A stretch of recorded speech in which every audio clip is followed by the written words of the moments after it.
So hello and welcome guys, मैं नाम है भार्गव भारद्वाज। आरटी सीरीज के रास्ते पे इकोनॉमिक्स, माइक्रो इकोनॉमिक्स चल रहा है। इकोनॉमिक्स के अंदर स्टैटिस्टिक्स बाद में उठाएंगे। पहले यूनिट नंबर 4 जो कि आज ही शुरू हुई है, 3 यूनिट खत्म कर चुके हैं, तो congrats for us. Unit number 4 चालू कर रहे हैं। पहला चैप्टर फॉर्म्स ऑफ मार्केट और इसके मीनिंग के साथ चालू करेंगे। डे 5 है, पार्ट नंबर 2 है इकोनॉमिक्स का। मीनिंग ऑफ मार्केट क्या है? Region where buyers and sellers of a commodity are in contact. एक ऐसा रीजन, एक ऐसी जगह, एक ऐसा प्लेस जहां पे बायर और सेलर एक कमोडिटी के एक साथ आते हैं, कॉन्टैक्ट में आते हैं with each other to effect purchase and sale of a commodity. एक साथ आते हैं, एक दूसरे के साथ कनेक्ट बनाते हैं ताकि वो परचेज और सेल कर पाए उस कमोडिटी की। दो टाइप की मार्केट्स होती हैं, एक है परफेक्ट कंपटीशन, दूसरा है इम्परफेक्ट कंपटीशन। इम्परफेक्ट कंपटीशन और आगे जाके पार्ट्स में डिवाइडेड है। मोनोपोली मार्केट, मोनोपोलिस्टिक मार्केट और ओलिगोपोली मार्केट। मोनोपोली मार्केट और मोनोपोलिस्टिक मार्केट आपके सिलेबस में से निकाल दिया गया है सिर्फ इसी साल के लिए, कोरोना की वजह से। बाकी परफेक्ट कंपटीशन और ओलिगोपोली मार्केट आपके सिलेबस में अभी भी है। परफेक्ट कंपटीशन की बात करूं तो ये एक ऐसी मार्केट है जहां पे बहुत large number of buyers and sellers हैं और वो सबके सब एक ही गुड्स में डील कर रहे हैं। जिन गुड्स में वो डील कर रहे हैं वो 100% आइडेंटिकल है with respect to colour, size, shape, whatever. इसका मतलब यह है, मैं इमेजिन करवाना चाहूं, क्योंकि असलियत में परफेक्ट कंपटीशन कहीं भी नहीं है, तो अगर मैं इमेजिन करवाना चाहूं तो आप समझ लो एक बहुत बड़ा खाली मैदान है, उसमें बहुत सारी दुकानें लगी हुई हैं टेंट की, और वो सारे के सारे दुकान सिर्फ कौन सा प्रोडक्ट लें, सिर्फ इस पेन में ही डील कर रही है। सारी दुकानों पे सिर्फ ये पेन, या चल कोई खाने पीने की चीज ले लेते हैं, सारी की सारी दुकानों में एक कुरकुरे ही मिल रहा है। Kurkure is a well known brand okay for snacks. तो सारी दुकानों में वो एक ही कुरकुरे मिल रहा है, वो रेड वाला, वो सब 10 वाले ही पैकेट बेच रहे हैं, सब वो लाल वाला ही कुरकुरे बेच रहे हैं, और सब दुकानों में सब बायर्स, सब सेलर्स यही एक ही चीज है पूरी दुकान पे, पूरी दुकान लाल लाल लाल लाल हुई पड़ी है और ऐसे ही चीज खरीद रहे थे। उस टाइप की मार्केट को परफेक्ट कंपटीशन कहते हैं।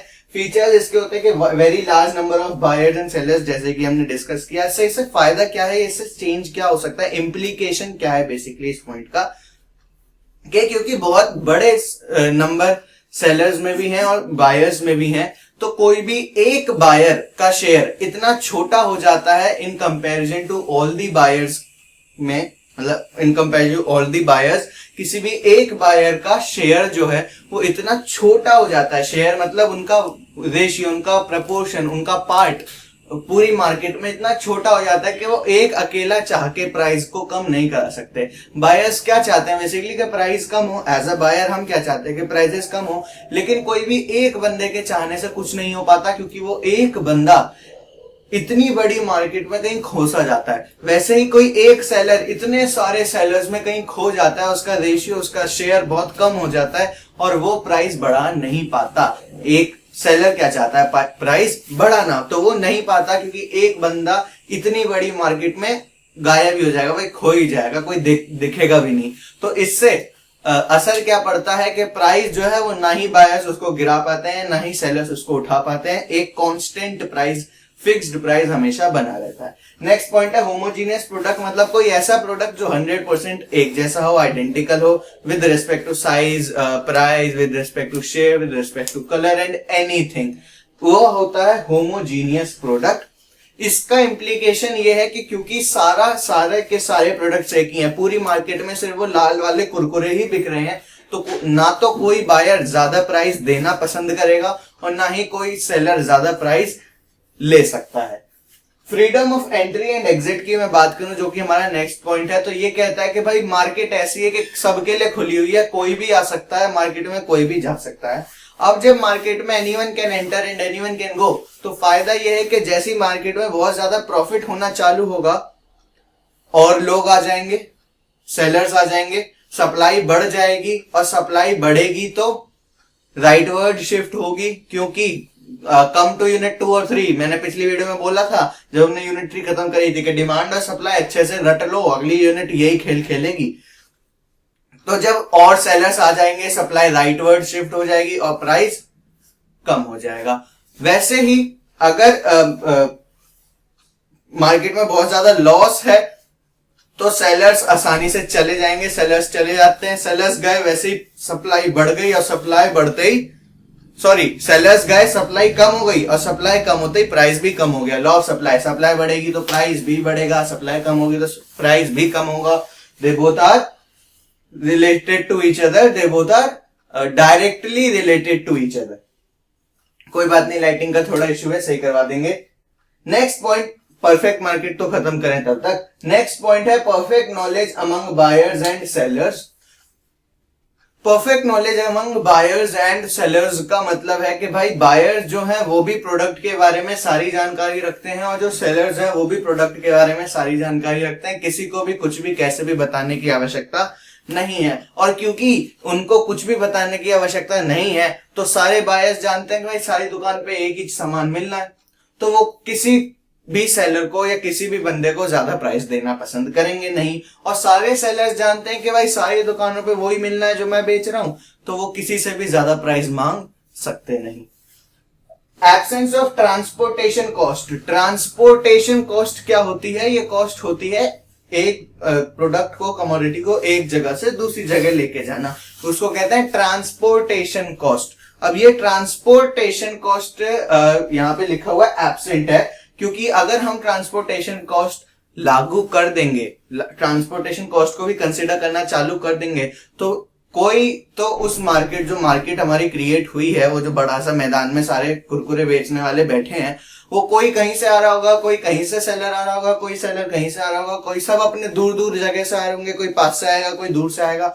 सब लोग अगर माल को मार्केट तक लाने का अपना खर्चा जोड़ने लगे तो फिर सबके प्रोडक्ट की प्राइसिंग चेंज हो जाएगी, और सबके प्रोडक्ट की प्राइस चेंज होते ही हमारी ये मार्केट, जो इसका मेन कॉन्सेप्ट था, वो ही खत्म हो जाएगा। इस वजह से हमने ट्रांसपोर्टेशन कॉस्ट को जीरो रखा है। अगली जो पॉइंट है सेलिंग कॉस्ट, हमने उसको भी इसी वजह से जीरो रखा है। देखो भाई, सेलिंग कॉस्ट मतलब एडवर्टीजमेंट कॉस्ट, मतलब मार्केटिंग की कॉस्ट। ये है basically due to perfect knowledge among buyers and sellers. अब क्योंकि बायर्स को सब कुछ पता है, प्रोडक्ट के बारे में 100% नॉलेज है, तो एडवर्टीजमेंट की क्या जरूरत है, तो एडवर्टाइजमेंट की क्या जरूरत है, मार्केटिंग की क्या जरूरत है, तो हम लोग सेलिंग कॉस्ट बिल्कुल जीरो रहती है। नेक्स्ट है perfect mobility of factors of production. Factors of production मतलब जो जो भी चीजें प्रोडक्शन में मदद कर रही हैं वो परफेक्टली मोबाइल हैं, मतलब वो आसानी से एक जगह से दूसरी जगह मूव हो सकती हैं। ये पॉइंट हमको ये जानने में फायदा करता है कि भाई क्योंकि वो लोग परफेक्टली मोबाइल हैं तो उनकी कोई भी कॉस्ट हम अज्यूम, स्पेशल कॉस्ट अज्यूम नहीं करेंगे।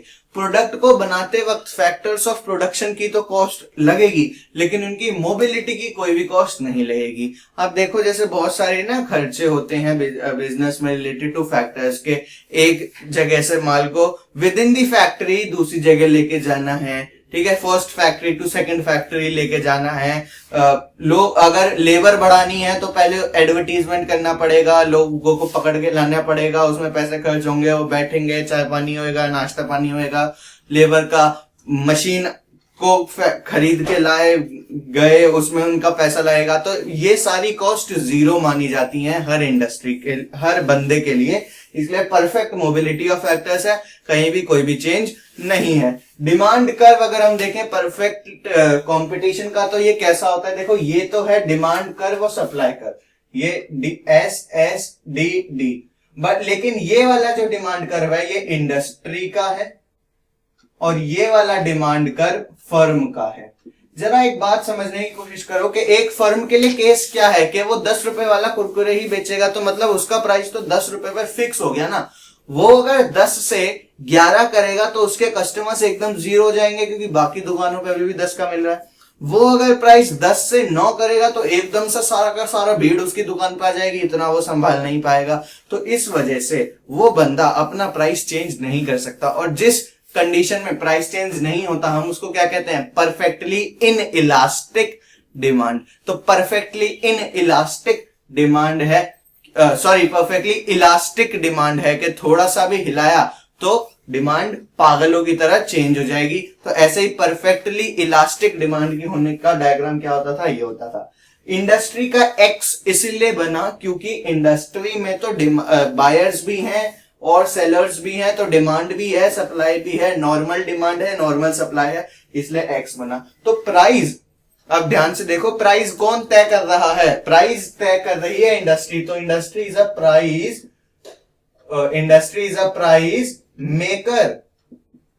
लेकिन ये जो प्राइस तय हुआ है, ये लेना किसे पड़ रहा है? फर्म को। तो firm is a price taker, क्योंकि फर्म अपना कोई भी प्राइस डिसाइड नहीं कर सकता। जो प्राइस डिसाइड होगा वो इंडस्ट्री में ही होगा, और उसको फिर सारी की सारी फर्म्स को मानना ही पड़ेगा।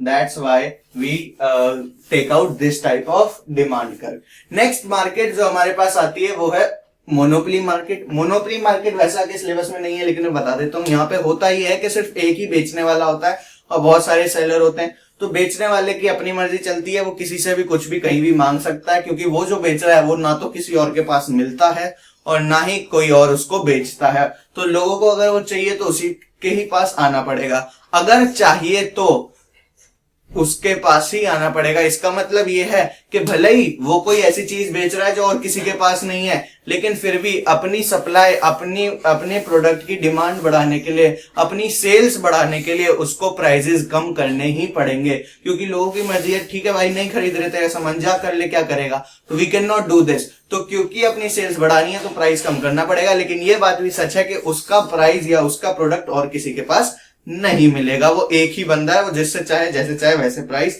ले सकता है। वो आता है मोनोपोली में। मोनोपोलिस्टिक मार्केट वो मार्केट होती है जो रियलिटी में चलती है हमारे देश में, जो हमारे आसपास होती है, कि भाई साहब एक बंदा के बहुत सारे बेचने वाले हैं, बहुत सारे खरीदने वाले हैं, और हर बंदा अलग अलग सामान बेच रहा है। परफेक्ट कंपटीशन से ये मोनोपोलिस्टिक कंपटीशन अलग क्यों है? क्योंकि यहाँ पे हर बंदा एक ही सामान बेच रहा था, यहाँ पे हर बंदा अलग अलग सामान बेच रहा है। सबके प्रोडक्ट में कुछ ना कुछ यूनिक है। जैसे आप देखो, एक साबुन बेचने की कितनी कंपनी है? वो बाबा रामदेव की पतंजलि, उसके बाद तुम्हारी पर्ल, तुम्हारी कितनी कंपनी आ गई है। ठीक है, सबके तो मेरे को नाम भी नहीं पता। तुम्हारी नंबर 1, गोदरेज, ये वो फलाना ढिमकाना, और सबकी साबुन अलग है। ये लो नीम की साबुन, ये लो चंदन की साबुन, ये लो एलोवेरा की साबुन, ये लो हल्दी की साबुन, ये इसकी साबुन, ये उसकी साबुन। सबके प्रोडक्ट अलग अलग हैं, सारी कंपनीज अलग अलग है। और खरीदने वाले भी तो देखो भाई, इतनी बड़ी देश की जनता है, तो large number of buyers, large number of sellers dealing in differentiated products. यहाँ पे कैसा प्रोडक्ट था? परफेक्ट कंपटीशन में होमोजीनियस प्रोडक्ट, मोनोपोलिस्टिक में डिफरेंशिएटेड प्रोडक्ट। दो ये इनके बस मतलब मैंने समझाए, फीचर्स वगैरह तुम्हारे सिलेबस में है नहीं। अब हम आ जाते हैं ओलिगोपोली मार्केट पे। ओलिगोपोली कौन सी मार्केट है? जहां पे फ्यू लार्ज सेलर्स होते हैं, मतलब सेलर्स कम है, लेकिन जो कम सेलर्स हैं वो बहुत बड़े बड़े हैं। जो कम सेलर्स हैं वो बहुत बड़े बड़े हैं। जैसे आप देखो, सीमेंट की इंडस्ट्री, एल्यूमिनियम की इंडस्ट्री, आप देखो पेट्रोल इंडस्ट्री। पेट्रोल में गिने चुने नाम ही याद आते हैं भाई। या तो हिंदुस्तान ऑयल वालों का पेट्रोल पंप आपको मिलेगा, भारत वालों का मिलेगा, इंद्रप्रस्थ गैस वालों का मिलेगा। ठीक है, ऐसे गिने चुने पेट्रोल पंप हुए बस, तो गिनी चुनी कंपनियां ही हैं। ऐसी सीमेंट में देख लो 3, 4, 5, 6, 10 कंपनी है। मोबाइल में देखो ओप्पो, वीवो और one plus, Samsung, LG, Apple, ऐसे गिनी चुनी कंपनी है जिनको आप उंगलियों पे नाप लोगे। ठीक है, वेयर एज जो हम साबुन का एग्जांपल देख रहे थे मोनोपोलिस्टिक में, भाई इतनी ब्रांड, अंधा ब्रांड। गांव में चले जाओ तो दूसरी ब्रांड, शहरों में चले जाओ दूसरी ब्रांड, अमीरों में चले जाओ दूसरी ब्रांड, इतनी ब्रांड्स आ गई हैं। लेकिन इसमें ओलिगोपोली में गिनी चुनी ब्रांड्स है। ओलिगोपोली भी आगे जाके 4 पार्ट्स में डिवाइड है: perfect oligopoly, imperfect oligopoly, collusive oligopoly और non collusive oligopoly. Perfect oligopoly मतलब वो मार्केट या वो ओलिगोपोली जहां पे वो लोग जिस टाइप के प्रोडक्ट में डील कर रहे हैं वो होमोजीनियस है। यहां देखो लिखा हुआ है few large sellers dealing in homogeneous and differentiated products. यार होमोजीनियस इसमें था परफेक्ट में, डिफरेंशिएटेड मोनोपोलिस्टिक में था। कि होमोजीनियस एंड डिफरेंशिएटेड कैसे हो सकता है? कि मतलब वो 100% आइडेंटिकल भी है परफेक्ट कंपटीशन के हिसाब से, और सब में कुछ ना कुछ चेंज भी है मोनोपोलिस्टिक के हिसाब से। How can a product be like this? इस चीज को क्लियर करने के लिए परफेक्ट ओलिगोपोली में वो कंपनीज आएंगी जो कि होमोजीनियस प्रोडक्ट्स में डील करती हैं, और इम्परफेक्ट ओलिगोपोली में वो कंपनीज आएंगी जो कि डिफरेंशिएटेड प्रोडक्ट्स में डील करती हैं। कोल्यूसिव ओलिगोपोली में वो कंपनीज आएंगी जो आपस में एक दूसरे का हाथ पकड़ के आगे बढ़ती हैं, और नॉन कोल्यूसिव में वो कंपनीज आएंगी जो आपस में लड़ाई झगड़े करके आगे बढ़ती हैं। अब देखो यार, इतनी बड़ी मार्केट है, गिने चुने लोग हैं, फ्यू सेलर्स हैं, तो अच्छा यही है ना, सब लोग मिल बांट के फैमिली की तरह हाथ पकड़ के आगे बढ़ो। आपस में लड़ाई करने लगोगे तो फायदा क्या, लड़ने दो, मोनोपोलिस्टिक में लोगों को लड़ने दो, क्योंकि बहुत सारे लोग हैं हमारे पास, कुछ शहीद भी हो जाते हैं, कुछ बिजनेस बंद भी हो जाते हैं, तो कोई दिक्कत नहीं है। यहाँ पे फ्यू सेलर्स हैं, तो ऐसे मानते हैं चल यार कोई बात नहीं, हाथ पकड़ के ग्रो कर लेते हैं। तो जहां पे सब लोग कॉर्पोरेट करते हैं, सारी कंपनीज एक दूसरे को कॉर्पोरेट करती हैं, वो कोल्यूसिव ओलिगोपोली, और जहां पे एक दूसरे के साथ लड़ती रहती हैं वो नॉन कोल्यूसिव ओलिगोपोली। फीचर्स पे मैं बात करूं ओलिगोपोली मार्केट की, तो फ्यू फर्म्स है, ठीक है, फ्यू फर्म्स है, कम फर्म्स है, हमने अभी देखा फ्यू फर्म्स है, लेकिन लार्ज फर्म्स है कि जितनी भी कंपनीज हैं उनके पास बड़ी बड़ी मार्केट शेयर है, बड़ा बड़ा, सॉरी नॉट बड़ी बड़ी, बड़ा बड़ा मार्केट शेयर है, ठीक है। तो बहुत ही इन्फ्लुएंशियल रहते हैं, ये इंपॉर्टेंट पार्ट प्ले करते हैं, सब हर किसी की अपनी इंपॉर्टेंस है। इंटरडिपेंडेंस है किसके बीच में, फर्म्स के बीच में, कि एक फर्म का जो हरकतें हैं वो दूसरी फर्म पे भी असर डालेंगी। अगर आज मारुति एक ऐसी गाड़ी लॉन्च कर देती है जो बहुत ज्यादा सस्ती भी है और अच्छी भी है, तो बाकी ब्रांड्स पे ये प्रेशर आ जाएगा कि वो भी एक ऐसी गाड़ी लॉन्च करें, बोलो बराबर।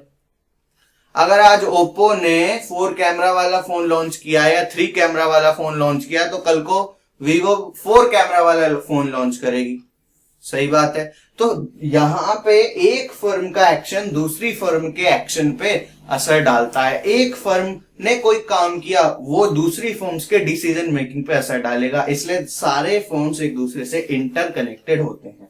नॉन प्राइस कंपटीशन, एक बात सोचो, अगर थोड़े से ही लोग हैं, अगर वो इस कंपटीशन में आ गए कि कौन सबसे सस्ता बेचता है, कौन सबसे सस्ता बेचता है, तो मारुति अपना प्राइस कम करेगी, टोयोटा और कम कर लेगी, महिंद्रा और गिरा देगी, और वो तुम्हारा कौन सा है दूसरी वाली, वॉट जो भी कंपनी है, शेवरलेट मान लो, फिएट मान लो, वॉट वो और नीचे गिरा देगी, फिर निसान और नीचे गिराएगी। ऐसे कर करके ये गेम तो कभी खत्म ही नहीं होगा, प्राइस कम ही होता रहेगा, और एक पॉइंट ऑफ टाइम पे सारी कंपनीज इतना प्राइस कम कर चुकी होंगी कि लॉस में चल रही होंगी। तो इस सिचुएशन को रोकने के लिए, ताकि कोई भी कंपनी लॉस में ना जाए, उन्होंने ये तय किया कि भाई हम नॉन प्राइस कॉम्पिटिशन रखेंगे, हम प्राइस के मामले में नहीं लड़ेंगे, हाँ अपनी सर्विसेज के मामले में लड़ेंगे। मारुति की सर्विस अच्छी या होंडा की सर्विस अच्छी, ये लड़ लो, कोई दिक्कत नहीं है। ओप्पो का फोन ज्यादा चलता है, वीवो का फोन ज्यादा चलता है, लड़ लो, कोई दिक्कत नहीं है, प्राइस में नहीं लड़ेंगे, ठीक है। नेक्स्ट है barrier to entry and exit, ताकि इस इंडस्ट्री में, इस फर्म में कुछ ही सेलर्स बने रहें, तो लोगों के आने, सॉरी बैरियर टू एंट्री है, एग्जिट नहीं है, बैरियर टू एंट्री है, एग्जिट नहीं, ताकि इस फर्म में कम लोग बने रहें, स्मॉल नंबर ऑफ सेलर्स बने रहें, तो लोगों के आने पर पाबंदी है। हर कोई इस मार्केट में नहीं घुस सकता, हर कोई इस आप देखो ना, किसी को गाड़ी बनाने की कंपनी चालू करनी हो, कितने करोड़ों रुपए लगेंगे, पहले मशीन बनानी, फैक्ट्री लगानी, फिर उसमें वर्कर्स रखने, कुछ टेक्नोलॉजी नहीं पता, सारे रॉ मटेरियल्स नहीं पता कहां से आएंगे, उनसे कोलैबोरेट करके पैसे लाना, रॉ मटेरियल की सप्लाई लेना, फिर गाड़ी चलेगी नहीं चलेगी उसकी मार्केटिंग करना, कितना सारा पैसा लगेगा। तो कभी कभी तो हाई कैपिटल इन्वेस्टमेंट ही इनका बैरियर हो जाती है, कि जो इतना सारा अंधा पैसा लगा सके वो है, जो नहीं लगा सकते भाई वो पीछे ही रहे, वो पीछे ही रहे। कभी कभी क्या होता है कि और भी बहुत सारी एंट्री हैं, ये लोग आपस में अपना एक ग्रुप बना लेते हैं और ये डिसाइड करते हैं कि हम इस ग्रुप के अलावा एक्शन नहीं लेंगे, तो जो भी कोई आना चाहेगा उसको इस ग्रुप का पार्ट बनना पड़ेगा। और क्योंकि ये लोग नहीं चाहते कि कोई और आके हमारा शेयर ऑफ मार्केट ले, मार्केट शेयर ले, तो वो लोग इसको अपने ग्रुप में एंट्री नहीं देंगे, और जब वो ग्रुप में एंट्री ही नहीं मिलेगी तो भाई वो आएगा कैसे और बिजनेस करेगा कैसे। आपने देखा होगा, अगर किसी ने स्कैम 1992 देखी है तो उसमें भी वो लोग ग्रुप्स बना लेते थे, ठीक है, जब वो उसमें गया था, मनी मार्केट में गया था, तो ग्रुप्स बने हुए थे कुछ जो उसको आसानी से आने नहीं देते हो, सिटी बैंक वगैरह, ठीक है भैया, वो मत कॉपीराइट क्लेम मत कर देना। नेक्स्ट पॉइंट है रोल ऑफ सेलिंग कॉस्ट। अब क्योंकि ये प्राइस में तो लड़ नहीं सकते, सबके प्रोडक्ट्स में कुछ ना कुछ अंतर है इम्परफेक्ट उसकी ओलिगोपोली की बात चल रही है होगी, तो सबके प्रोडक्ट में कुछ ना कुछ अंतर है, प्राइस में लड़ नहीं सकते, तो क्या करें भाई, एडवर्टीजमेंट। तो इस इंडस्ट्री में इतना भारी एडवर्टीजमेंट होता है, इतना खतरनाक एडवर्टीजमेंट होता है कि सेलिंग कॉस्ट बहुत हाई रहती है, बहुत पैसा खर्च करते हैं ये लोग मार्केटिंग पे। नेक्स्ट है ग्रुप बिहेवियर। ग्रुप बिहेवियर मतलब कोशिश करते हैं सब लोग इकट्ठा करके मिलजुल के एक साथ डिसीजन ले, ताकि कोई भी एक का डिसीजन दूसरे पे नेगेटिव असर ना डाल पाए। ग्रुप बिहेवियर का मतलब है सब लोग एक जैसे ही रिएक्ट करने की कोशिश करते हैं और एक जैसे ही वो लोग अपना डिसीजंस लेते हैं। नेक्स्ट पॉइंट है future of product, nature of product. Nature of product का मतलब है कि भाई प्रोडक्ट कैसा है, होमोजीनियस और डिफरेंशिएटेड प्रोडक्ट है। ये तो हम पहले ही बात कर चुके हैं, ये पॉइंट कोई नया नहीं है हमारे लिए।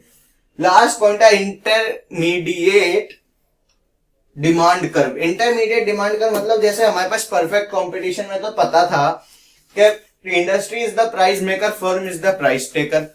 तो फर्म की डिमांड कर्व कैसा था, परफेक्टली इलास्टिक, के थोड़ा सा चेंज किया तो डिमांड अंड बढ़ जाएगी।